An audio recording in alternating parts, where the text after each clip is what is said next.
ඔබේ උසස් පෙළ සිහිනයට නිරන්තරයෙන් සහයෝගය ලබා දෙන නිරන්තරයෙන් ඔබව දිරිගන්වන Beyond the Classroom සමග අදත් එකතු වෙලා ඉන්නවා ආදරණීය ගුරුවරයෙක් භෞතික විද්‍යාව උසස් පෙළ භෞතික විද්‍යාව ඉගැන්වීම් කටයුතු වල නිරත වෙන සංජීව ධර්මවර්ධන සර් ආයුබෝවන් කියලා පිළිගන්නවා Beyond the Classroom වෙතට. මුලින්ම මම මෙහෙම පටන් ගන්නම් සර්. A level ගැන කතා කරොත් පළවෙනියට මෙන්න වශයෙන් තමයි ස්ට්‍රෙස් කියන එක නැත්තම් ප්‍රෙෂර් කියන එක. අපි කතා කරමු කොහොමද උසස් පෙළ දරුවෙක්ට මානසිකව බලපාන්නේ කියලා. මෙහෙමයි. දැන් ඕක අපි අර පරණ නිකම් ප්‍රසිද්ධ කතාවෙන් පටන් ගත්තොත් අර කියනවනේ ශිෂ්‍යත්වය කියලා කියන්නේ දෙමව්පියන්ගේ විභාගය. ඊට පස්සේ O level කියලා කියන්නේ ගුරුවරුන්ගේ විභාගය. දැන් මේක හරි ප්‍රසිද්ධ කතාවනේ. ඒතකොට A level කියලා කියන්නේ ළමයින්ගේ විභාගය කියලා. ඔය ඔතනට ආවහම තමයි ඔය ප්‍රශ්නේ ආරම්භ වෙන්නේ. ඒ කියන්නේ ළමයා තනිව විභාගයට සූදානම් වෙන පළවෙනි වටය. තනිව විභාගයට සූදානම් වෙන පළවෙනි වටය. හැබැයි මම අර කාරණාවට එකඟ නැහැ. ළමයාගේ O level කියන්නේ ගුරුවරුන්ගේ විභාගෙ එහෙම කියලා. මම විශ්වාස කරන්නේ උසස් පෙළ කියලා කියන්නේ මේ කණ්ඩායම් තුනේම විභාගය. මේකට දරුවා ගුරුවරු සහ දෙමව්පියෝ තුන් කට්ටුවම සම්බන්ධ වෙන්න ඕනේ. එකඟයි. එක කාරණයකට. මේක තමයි ඔබ ජීවිතයේ මුණ දෙන වඩාත්ම තරගකාරී විභාගය. ඒකත් ආයි මම එක්තරා විදිහක නිවැරදි කරන්න ඕනේ මම කියපු එකම වඩාත්ම තරගකාරී විභාගය කියලා කියන්න බැරි මේක තමයි දරුවා මුණ දෙන පළවෙනි තරගකාරී විභාගය. සාහිත්‍යම තරගකාරී විභාගය සමහරලාට. ඇයි? අපි තරගයකින් තෝරනවනේ. පළවෙනියෝ දෙවෙනියෝ තුන්වෙනියෝ. දැන් ශිෂ්‍යත්වයෙන් එක්තරා විදිහක තෝරනවා තමයි. හැබැයි මේ ශිෂ්‍යත්ව විභාගේ පළවෙනිය දෙවෙනිය හෝ තුන්වෙනිය නොවීම මත දරුවාට පාසල අහිමි වෙන්නේ නැහැ. 6 වසරට පාසලක් අහිමි වෙන්නේ නැහැ. සාමාන්‍ය පෙළට ඒ 9ක් ගත්ත කියලා දරුවාට අහිමි වෙන කිසිවක් නැහැ. හැබැයි උසස් පෙළ විභාගයේදී දරුවාට අහිමි වෙන දේවල් තියෙනවා. ඒ අහිමි වෙන දේවල් වලින් පළවෙනි දේ තමයි විශ්වවිද්‍යාල ප්‍රවේශය. විශ්වවිද්‍යාල ප්‍රවේශය කියලා කියන්නේ දරුවාගේ සමස්ත අනාගත සිහිනයේ ආරම්භය. ඒ නිසා මේක තමයි ඔහු මුහුණ දෙන ඔහු හෝ ඇය මුහුණ දෙන එකම සහ ප්‍රථම තරඟකාරී විභාගය. ඒතකොට තරඟකාරී විභාගයට ළමයා දන්නේ නැත්නම් එතන ළමයාට ගැටලුවක් එනවා මොකද්ද? ස්ට්‍රෙස් එක. පීඩනය එනවා. 2. ලංකාව තමයි ලෝකයේ තියෙන එකම රට. මේක මෙහෙමම කියන්න ඕන. අවුරුදු 2ක් යම් විෂය කරුණක් උගන්වලා පැය 2ක ප්‍රශ්න පත්‍රයක් දීලා ඒ විෂය දැනුම මනින. ලෝකයේ තියෙන එකම විභාගය උසස් පෙළ ශ්‍රී ලංකාව GC Advanced Level A Level. ඔබ ඉන් පසුවත් ඉන් පෙරවත් ලෝකේ කොහෙම අන් කවර තැනකවත් ඔයාට එහෙම විභාගයක් හම්බෙන්නේ නැහැ. උදාහරණ ලන්ඩන් A Level ගත්තොත් එහෙම මාස 3-6 මොඩියුල්ස් වලින් එක තියෙනවා. දැන් මම කියන්නේ අධ්‍යාපන ප්‍රසංස්කරණ වෙනම කතාවක් යනවා මොඩියුල් පිළිබඳව. ඒතකොට ඒක දෙවෙනි කාරණාව. තුන්වෙනි කාරණාව ඉතා වැදගත් ලෙස කියන්නට ඕන මේක තරගකාරීත්වයෙන් අතිශය වැඩි වෙලා තියෙනවා ලෝකේ තියෙන අනිකුත් විභාගات එක්ක ගත්තාම. මොකද සාමාන්‍ය පෙළ ආසන්න වශයෙන් 6,42,000ක් විභාගයට වාඩි වෙනවා. උසස් පෙළ 4,50,000කට ආසන්න ප්‍රමාණයක් විභාගයට වාඩි වෙනවා. ඒ 4,50,000ෙන් 42,000ක් පමණක් විශ්වවිද්‍යාල ප්‍රවේශය ලබනවා. ඒක අධික තරගකාරී විභාගයක්. අධි තරගකාරී. තරගකාරීත්වය වඩා හොඳයි හොඳ දෙයක්. නමුත් අධි තරගකාරීත්වය කිසිසේත්ම හොඳ නැහැ. ඒ ඔබ කියන එකට එකඟයි. මේක හරිම ස්ට්‍රෙස් එකක්. මේක හරිම පීඩනයක් දරුවෙක්ට. එතකොට ඒ පීඩනයට දරුවා මුහුණ දෙන්නේ කොහොමද කියන කාරණාව හරියට කළමනාකරණය කර නොගත්තොත් දරුවා ඔය කියන පීඩනය සහ ආතතියට මුහුණ දෙනවාම තමයි. මං ඒ පීඩනය සහ ආතතිය මෙන්න මේ විදිහේ ප්‍රශ්නකින් අහන්නම්. භෞතික විද්‍යාව වගේ විෂය ධාරාවන් තෝරගන්නකොට දරුවන් මම අහලා තියෙන විදිහට දරුවන් මෙන්න මෙහෙම නිගමනයකට එනවා. භෞතික විද්‍යාව වගේ විෂය ධාරාවන් තෝරගන්නකොට තෝරගන්නෙම සර් දෙවැනි පාර කරනවා කියලා හිතාගෙන. අපි මේ ගැන කතා කරමු. ඒ කාරණාවේදී මම අල්ෂවත් එක්ක එකඟ වෙන්නේ නැහැ. ඒකට හේතුව දැන් දෙවන වතාවේ කරා කියලා දරුවාට අලුතෙන් ලැබෙන්නේ මොකක්ද? කාලය ලැබෙනවද? මං කියන්නේ නෑ කියලායි. දරුවෙක් විභාගයට සූදානම් වෙන්න ඔයා නවත්තපු තැනින් පටන් ගන්න බෑනේ දෙවනි පාර කරනකොට. ආයි පටන් ගන්න ඕනේ කොහෙන්ද? මුලින් පටන් ගන්න ඕනේ. ඒතර මුලින් පටන් ගන්න ළමයට සෙකන්ඩ් ෂයි කරන ළමයට තියෙන කාලය කොච්චරද? අවුරුද්ද කාලෙකුත් නැහනේ. ඇයි? මේ අපි හිතමු අගෝස්තු විභාගය කරනවා දරුවෙක්. ඒතර ආවේ කියන විදිහට ළමයා හිතෙන්ම හදන් යනවා නම් සෙකන්ඩ් ෂයි කරනවා කියලා සැප්තැම්බර් ඉඳන් පටන් ගත්තොත් එimhe ඔන්න මාස 11ක් කාලයක් තියෙනවා. ඉතින් ඔය මාස 11ම ළමයට ගන්න තිබුණානේ පළවෙනි වතාවේදී. අන්න දැන් එනවා ළමයා ප්‍රශ්නයකට. පළවෙනි වතාවේදී මෙහෙමනේ විෂය නිර්දේශයේම ආවරණය කරලා ඉවර නෑනේ වැඩේට එනකොට. ඔන්න දැන් එනවා ටියුෂන් සහ විෂය නිර්දේශ ආවරණය කිරීම වගේ වටපිටාවකට. මම ඔකට මෙහෙම පොදු උත්තරයක් දෙන්නම් භෞතික විද්‍යාව විතර නෙමෙයි. ඔක පළවෙනි වතාවේදී දෙවෙනි වතාවේදී කරනවා කියන එක නෙමෙයි මෙතන මූලික කාරණාව වෙන්නේ. මූලික කාරණාව වෙන්නේ අනිවාර්යයෙන්ම ළමයාගේ සැලැස්ම මොකක්ද කියන එක. ඒ ළමයා සැලැස්ම පටන් ගන්න කවදා ඉඳන්ද කියන සැලැස්ම පටන් ගන්න ඕනේ අපේ විදි ක්‍රමය නම් අපේ පන්ති කාමරය තුල හුරු කරන ක්‍රමය නම් ළමයා සැලැස්ම පටන් ගන්න ඕනේ පළවෙනි දවස උසස් පෙළ විභාගයට පන්තියට සම්බන්ධ වෙන දවසේ ඉඳන්. දැන් මේක හරීම බෝරින් අර පරණ කතාවක් නේ. මොකද්ද? එදිනෙදා වැඩ එදිනෙදා කරන්න. ළමයි මේකට හරියක් නෙමෙයි තියෙන්නේ. ඇයි? එහෙම නෙමෙයි අපි පුරුදු වෙලා තියෙන්නේ. මොකද්ද? හෙට විභාගේ නම් අද වාඩි වෙලා පන්න දාගෙන පැය 20ම හරි වැඩ කරන්න අපි ලෑස්ති. හැබැයි අපි කැමති නැහැ දවසට පැය භාගේ වගේ වැඩ කරන්න. පැය භාගේ දවස් 40ක් වැඩ කරන එකද ළමෙක් තෝරගන්න ක්‍රමය වෙන්නේ එක දවසක් වඩලා පැය 20ක් කරන එකද. අපි හැමෝගෙම පුරුද්ද තියෙන මේක අන්තිම මොහොතට ඇවිල්ලා වැඩේ කරන එක. උසස් පෙළ ඔය ළමයා පළවෙනි වතාවෙන් දෙවෙනි වතාවට යන්නේ එකම එක කාරණයක් හින්දා විතරයි මාෂා. ඒ තමයි ඔන්න ඔය සැලැස්ම නැතිකම. ඒගොල්ලන්ට සෙකන්ඩ් ෂයි කරන ළමයාට වැඩිපුර එක දෙයක් ලැබෙනවා ෂයි එකේ අත්දැකීම.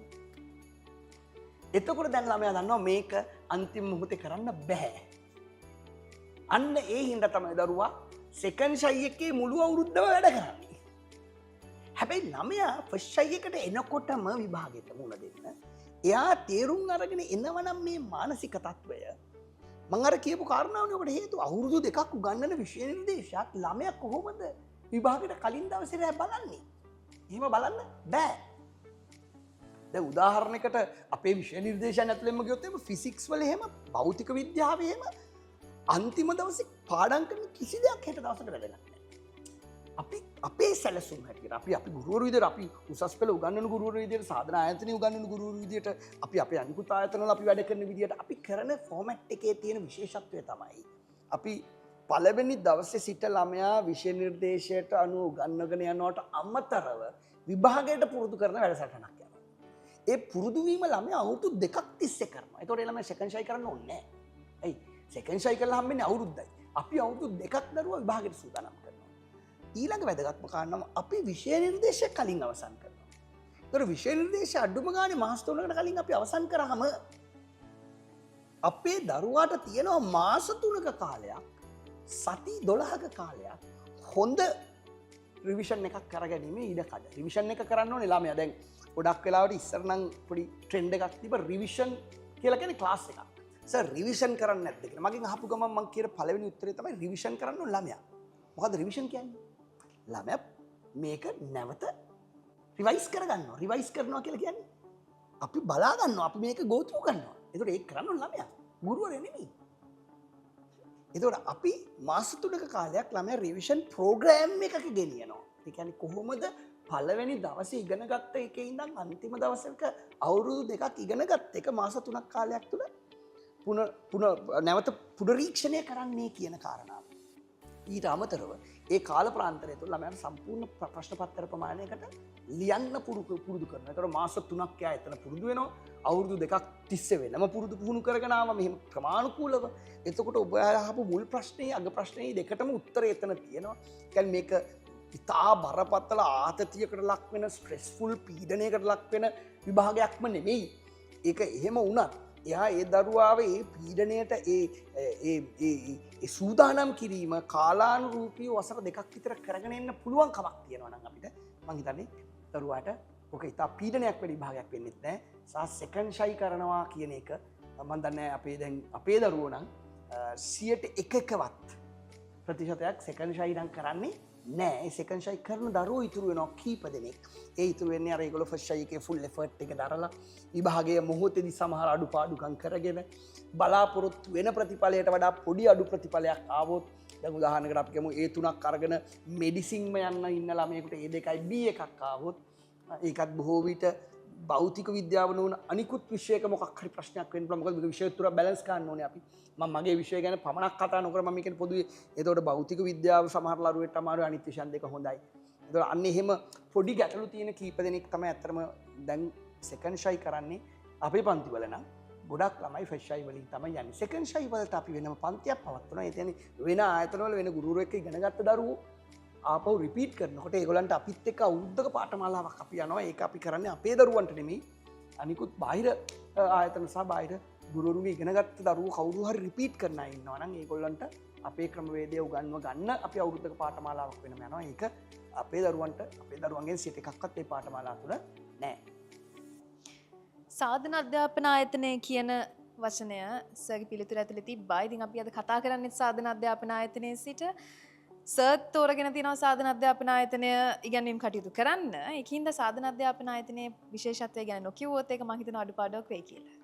ඔය ඇත්තටම අපි සාධන අධ්‍යාපන ආයතනයේ තියෙන ප්‍රමුඛතම කාරණාව ළමයෙක්යි සාධන තෝරගන්නේ කියන එක මගෙන් ඇහුවොත් මමත් ආයතන ගණනාවක වැඩ කරන ගුරුවරයෙක්. ඒතකොට මගෙන් ඇහුවොත් එimhe දරුවෙක් ඇයි සර් මම සාධනට පන්ති එන්න ඕනේ. එහෙම නැත්නම් මම අහවල් ආයතනයේ දෙවෙනි ආයතනයේ තුන්වෙනි ආයතනයේ නම් කියලා ඒවට නැතුව මම මෙතනටම එන්න ඕනේ ඇයි කියන ප්‍රශ්නේ දරුවෙක් මගෙන් ඇහුවත් ගුරුවරයෙක් මගෙන් ඇහුවත් දෙමව්පියෙක් මගෙන් ඇහුවත් දෙන උත්තර කීපයක් තියෙනවා. එකක් තමයි අංක 1 අපි සාධන ආයතනය තුල කරන්නේ කණ්ඩායම් පන්ති. කණ්ඩායම් පන්තියක් කියලා කියන්නේ පන්ති කාමරයක ළමත් 100ක් 150ක් අතර ඉන්න කුඩා කණ්ඩායම් පන්තියක්. මේ කුඩා කණ්ඩායම් පන්තිය විශේෂත්වයක් තියෙනවා. ඒ තමයි දරුවාට පුද්ගලික අවධානය අපේ ලැබෙනවා. ඒක දරුවාගේ ප්‍රශ්න පත්‍රය බලන්න අපේ පැනල් එකක් ඉන්නවා. ප්‍රශ්න පත්‍රය ඒ දරුවාගේ තියෙන අඩුපාඩු හොයන්න විශේෂත්වයක් විදියට අපි මගේ පුද්ගලිකව මම තියෙනවා මේ දැන් අපි පාවිච්චි කරන කෘත්‍රිම බුද්ධිය AI තාක්ෂණය පාවිච්චි කරලා හදලා තියෙන මොබයිල් ඇප්ලිකේෂන් එකක් තියෙනවා. ඒ මොබයිල් ඇප්ලිකේෂන් එකේ ළමයාගේ දත්ත සටහන් වෙනවා. දෙමව්පියන්ට ගෙදර ඉඳන් දරුවාගේ දෛනික ප්‍රගතිය බලන්න පුළුවන්. ඒ කියන්නේ ළමයා අද හෝම්වර්ක් කරාමත් ළමයා ඒ දත්තේ ඇප් එකේ ඇතුළත් කරනවා. එතකොට දෙමව්පියෝ දන්නවා ළමයා හෝම්වර්ක් එක කළාද නැද්ද, සබ්මිට් කළාද නැද්ද. එතකොට මේ ක්‍රියාවලිය ඉතාම ළඟින් අධීක්ෂණය කරන්න අපිට හම්බ වෙනවා සාධනත් එක්කලා. ඒක එක. දෙවෙනි කාරණාව සාධන අධ්‍යාපන ආයතනයේ පහසුකම්. දැන් මේ පහසුකම් කියන වචනේ කිව්වහම ගොඩක් දෙනෙක් හිතන්නේ පුටු, මේස, AC එක වැඩ කරනවාද ඔය වගේ දේවල්. ඇත්තටම ඒව නෙමෙයි මම විශ්වාස කරන දරුවෙක්ට ඕන පහසුකම් කියලා. ඔබ සාධන අධ්‍යාපනයට ආයතනට ආවම ඔබට පේන්න තියෙනවා මේ සාධන අධ්‍යාපනයේ දරුවන්ට අධ්‍යාපනික පහසුකම් ලෙස අපේ දරුවෝ දැන් විභාගයට මූණ දෙන දරුවෝ ඒගොල්ලෝ උදේ ඇවිල්ලා මෙහි වාඩි වෙලා නිකන් ලයිබ්‍රරි එකකට යනවා වගේ. පන්ති කාමරවල අපේ ඉන්න ස්ටාෆ් එක දාලා ඉන්නවා. ඒ කියන්නේ ඒගොල්ලන්ගේ සීනියර්ස්ලා ඉන්නවා. විශ්වවිද්‍යාලවල ඉගෙන ගන්න ඒගොල්ලන්ගේ අයියලක්කලා ඉන්නවා. ඒ හැම විෂය කරුණකටම ඉන්ඩිවිජුවල් ටියුටර් කෙනෙක් අසයින් වෙනවා ළමයෙක්ට. ඒතකොට ඒගොල්ලන්ට මේ වැඩ ටික අහගෙන ඒ වැඩේ අන්තිම මොහොත වෙනකල් දැන් අපි උදාහරණයක් ගමු කොළඹ මෙඩිකල් ෆැකල්ටි එකේ අයියා කෙනෙක් ඉන්නවා. ඒ කෙනා ඇවිල්ලා අරයට පැහැදිලි කරනවා මෙන්න මෙහෙමයි මම මගේ සැලැස්ම හදාගත්තේ. ඒතකොට එයාට ඉන්ඩිවිජුවල් මොනිටර් වෙනවා. මගේ ඍජු අධීක්ෂණයට අමතරව ඒගොල්ලන්ගේ පැත්තෙන් ළමයා වෙනම අධීක්ෂණය කරනවා. සහ ඒක ඇතුලේ අපිට කරන්න පුළුවන් ඒ සහයෝගය දෙනවා. ඒතකොට ඒකට ආයතනය ෆ්ලෙක්සිබල්. දැන් මම කියන එක තේරෙනවද නැද්ද? මේක ලොකු විශාල කණ්ඩායම් පන්තියකට කරන්න බැරි දෙයක් නෙවෙයි. අපි උදාහරණයකට ළමයි 1000ක් ඉන්න පන්තියක ගුරුවරයෙක්ට පුළුවන් දේ ළමයි 1000ට ඇවිල්ලා පාඩම් කරන්න වාඩි වෙලා ඉන්න හදලා දෙන්න. ශාලා පහසුකම් දුන්නා කියලා කියමුකෝ. ඒත් වැඩේ වෙනවනේ. ඇයි? ළමයි 1000ක් ඉන්න ශාලාවක වාඩි වුණාම ඒකයි පන්තියක් නේ. ඒතකොට මේ එහා පැත්තේ ඉන්න ළමයා කනට කරලා වචනයක් කිව්වොත් ඒක ഘോഷාවක් නේ. මං කියන කතාවට පැහැදිලිද? එහෙනම් අර ළමයි කීප දෙනෙක් ඇවිල්ලා ළමයි 20ක් 30ක් වාඩි වෙලා ඒගොල්ලෝ පාඩම් කරලා ඒගොල්ලන්ට අවශ්‍ය පොතපත අපි සම්පාදනය කරලා දෙනවා.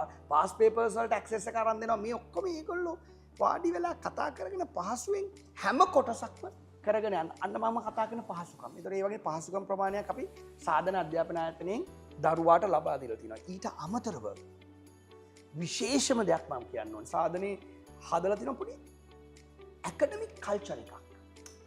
ඒ කියන්නේ ඒක තමයි මම හැමදාම හිතන ලොකුම දේ දරුවෙක්. ඒ කියන්නේ මේ පොඩි අධ්‍යයන වටපිටාවක්. මම ඔයාලට කියන කාරණාව තේරෙන්නේ මේක අත්දැකීම ලබන්න ඕනේ. ඒ කියන්නේ මේක වචනෙන් කියන්න බෑ. ඒ කියන්නේ මෙහෙන දරුවෝ එන්නේ ඉගෙන ගන්න. ඒක ආයතනෙන් හදලා දීන තියෙන පොඩි සංස්කෘතියක්. පොඩි කල්චර් එකක්. ඒ කල්චර් එකේ තියෙන ළමයා එන්නේ ඉගෙන ගන්න. ඒක ඇතුලේ ළමයාට ඕන නිදහස භුක්ති විඳිනවා, hina වෙනවා, විහිළු තාලු කරනවා. නමුත් අර මනෝභාවය හදාගෙන ඉන්නේ නිරන්තරයෙන් අකණ්ඩව මොකක් සඳහාද? ඉගෙන ගන්නවා කියන වැඩේ සඳහා. ඒතකොට මේ කල්චර් එක කියන්නේ මම කියන්නේ ආයතනික පහසුකමක්. මොකද අපි දන්නවා සමහර ආයතනට ඇතුල් වෙනකොට ළමයා එන්නේ ඩිස්ට්‍රැක්ට් වෙලා. ඒ ඩිස්ට්‍රැක්ට් වෙලා ඉන්න ළමයාට ගැටලුවක් එනවා. කොහොමද පන්ති කාමරය ඇතුලේ සෙටල් වෙන්නේ? අන්න ඔය කියන පහසුකම කියන්නේ ඒ කියන විශේෂත්වයන් අපි ලබා දීලා තිනවා හැම පැත්තෙම. ඊට අමතරව ඔය කියන භෞතික පහසුකම් ප්‍රමාණිකුත් අපි ඉතා හොඳින් ලබා දීලා තිනවා. ළමයාට දීර්ඝ කාලයක් පැය 3-4 පන්තියක් ඉන්නකොට ළමයා වාඩි වෙන පුටුවේ පවා වැදගත්. නේ මොකද ඒ ළමයා ඒ කාලේ ප්‍රාන්තරය තුල කම්ෆර්ටබලි ඉගෙන ගන්න ඕනේ. ඒ පහසුකම ළමයාට ලැබෙන්නේ නැත්නම් ළමයාට ෆෝකස් කරන්න අමාරු වැඩේට. ඉතින් ඔය වගේ විශේෂතා ගොඩක් තියෙනවා. මම හිතන්නේ ඔය ඔක්කොම වඩා වැදගත් වෙන්නේ ඇවිල්ලා එක දවසක් හරි මේ අත්දැකීම ලබා ගන්න එක. එහෙම ලබාගත්ත කෙනෙක්ට මේකේ වෙනස අඳුර ගන්න පුළුවන්. අනිවාර්යෙන්. අපි උනාරමන දෙමව්පියන්ට දරුවන්ට අවසාන වශයෙන් පුංචි පණිවිඩයක් දෙමු. උසස් පෙළ දැන් මේක උසස් පෙළ ගැනම කතා කරන නිසා මම අද දවසේ මට ආපු අත්දැකීමක් එක්කම මේ කතාව ඉවර කරන්න මම අදත් දරුවෙක් අම්ම කෙනෙක් මගේ විවේක කාලේදී ඇවිල්ලා කතා කරා. ඒ කතා කරාම ඇවිල්ලා කියපු එක තමයි දැන් මේ දරුවා අපිට වඩා සර් කියන එක අහනවා. ඒ නිසායි මට මේ ටික කියා ගන්න අවශ්‍යයි. ඇත්තටම කම්ප්ලේන් යන්නේ මේ දරුවා ගැන. මෙයා දැන් මානසි වෙනවා. දැන් මේ අපේ දරුවන්ට තියෙන ප්‍රශ්නේ දැන් මම කියන්නේ අනිත් දෙමව්පියන්ට තියෙන ප්‍රශ්නේ නෙමෙයි අපේ දරුවන්ගේ අම්මලා තාත්තලා තියෙන්නේ. මට තියෙන බය මේ ළමයා මෙහිම වැඩ කරලා ඩොකානෝ බීජ වැඩ කරලා ලෙඩ වෙයිද කියලා. කියන්නේ එයා මේ වැඩේට ෆෝකස්. දැන් දෙමව්පියන්ට ටිකක් මේක ඔරොත්තු දෙන්නේ නැහැ. මේ ළමයා එහෙම නෑ මීට කලින්. මේ 2026 උසස් පෙළ කරන දරුවෙක් අම්ම කෙනෙක්. ඒතර මට පොඩ්ඩක් ඕනෙස මෙයාට මේ පැටර්න් එක ඕකේද කියලා සර්ගෙන් අපිට හරි ඇඩ්වයිස් එකක් ගන්න. ඒතකොට ඒකට මම ඒගොල්ලන්ට අර ඇප් එකත් එක්ක අදාළ කාරණාව සහ අපි මැනුවලිත් ඒක පොතක මේන්ටේන් කරනවා. ළමයා වැඩ කරන පැය ගණන කොච්චරද ප්‍රමාණාත්මකව හොඳද ගුණාත්මකව හොඳද වැඩ. ඒතර මේ දෙමව්පියන්ට කිව්වම දෙමව්පියන්ට මගේ යෝජනාව තියෙන්නේ අද කාලේ අපි මේ කතා කරන ජෙන් සී එකට. මම මගේ ප්‍රෝග්‍රෑම් එක නම් කරලා තින්නේත් physics for the beta generation. ඒ කියන්නේ ඊළඟ ජෙනරේෂන් එකටත් ගැලපෙන වැඩපිළිවෙලක්. අංක 1 දරුවාට අධ්‍යාපනය සඳහා වූ නිදහස ලබා දෙන්න. අර පටන් ගත්ත තැනයි අගයි එකතු කරලා මම කියන්නම්. මම ඇයි කිව්වේ මේක ගුරුවරු දෙමව්පියෝ සහ දරුවා සමග සම්බන්ධ වෙන ප්‍රෝග්‍රෑම් එකක්. දෙමව්පියන්ගේ යුතුයකම වන්නේ දෙමව්පියන්ගේ රෝල් එක ඇඩ් කරන එක. මොකද්ද දෙමව්පියන්ගේ රෝල් එක? දරුවා දෙමව්පියන්ගේ බලාපොරොත්තු වෙන්නේ තන්නි කරම ආදරය අද කාලේ. ඒ බොන්ඩ් එක. දැන් අපේ දෙමව්පියෝ පොලිස්කාරයෝ වෙන්න බෑ. දරුවාට අවශ්‍ය වටපිටාව නිර්මාණය කළ අතහැරියට පස්සේ ඒගොල්ලෝ යනවා ඉතා වේගෙන් අපිට වඩා වේගෙන් යනවා. ඒක තමයි ජෙන් සී එක. ඒගොල්ලන්ට දැනුම ඉතාම ෆින්ගර් ටිප්ස් වල තියෙනවා.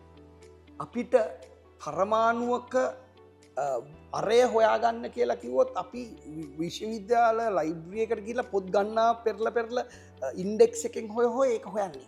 අද ඇටමික් රේඩියස් කියලා ටයිප් කරපු ගමන් ඒ වැලියු එක ෆෝන් එකේ තප්පර 5ක් ඇතුළත ලැබෙනවා. එතකොට දැනුම ෆින්ගර් ටිප්ස් වල තියෙන යුගයක අපි කිව්වත් වෙන්නේ. ඒ නිසා දරුවාට ඕනේ දැනුම නෙමෙයි පන්ති කාමරය තුළ. දරුවාට ඕනේ වැඩපිළිවෙල. ඒ වැඩපිළිවෙල අපිට දෙන්න පුළුවන් නම් ඒ වැඩපිළිවෙලට අවශ්‍ය පහසුකම් ටික සහ ඒකට අවශ්‍ය යටිතල පහසුකම් ටික ආදරය සහ නිදහස දරුවාට දෙනවා නම් ඒ නිවැරදි මඟ පෙන්වීම ඇත්තේ මම හිතන්නේ දරුවා තමන්ගේ ඉලක්කය ජයග්‍රහණය කරයි. ඒ ඉලක්ක අපි අවුරුදු 20කට 30කට කලින් අපිට තිබුණු ඉලක්කවත් දෙමව්පියන්ට තිබුණු ඉලක්කවත් නෙවෙයි. ඒ ඉලක්ක බොහෝ වෙනස් ඉලක්ක. ඒතර ඒ ඉලක්ක අපි දකින්න තරම් විවෘත මනසකින් එන්න ඕනේ. සහ දෙමව්පියන්ගෙන් මම ඉල්ලන්නේ ඒ දරුවාට අධ්‍යයන නිදහස ලබා දෙන්න. ඒකට අවශ්‍ය කරන පහසුකම මඟ පෙන්වීම ලබා දෙන්න. ඒගොල්ලෝ ඒගොල්ලන්ගේ ගමන යනවා. ඒ ගැන ලොකු විශ්වාසයක් අපිට හැමදාම තියෙනවා. අපේ පන්ති කාමරවල නම් දරුවන් පිළිබඳව අපිට තියෙන ඒ වගේ විශ්වාසයක්. ඒ නිසා එවැනි මඟ පෙන්වීමක්, එවැනි ගුරු ශිෂ්‍ය ගුරු දෙගුරු දෙමව්පියන් සහ දරුවා අතර තියෙන සම්බන්ධතාවය නිර්මාණය කරන තැනක් එක්කලා යාගේ උසස් පෙළට යන්න නිදහස දෙන්න. ඒකත් එක්ක දරුවා තමන්ගේ ජීවිතය හරියට ජය ගනින්න. ඉතින් මේ වගේ වටිනා උපදෙස් සමග අද අපිත් එක්ක එකතු වෙන්නේ සංජීව ධර්මවර්ධන උසස් පෙළ භෞතික විද්‍යා ගුරුවරයෙක්. බොහොම ස්තුතියි අපිත් එක්ක අද එකතු වුණාට. මෙවන් වටිනා චරිත වලින් ලැබෙන මෙවන් වටිනා උපදෙස් රාශියක් සමග Beyond the Classroom මගින් නැවත හමු වෙමු.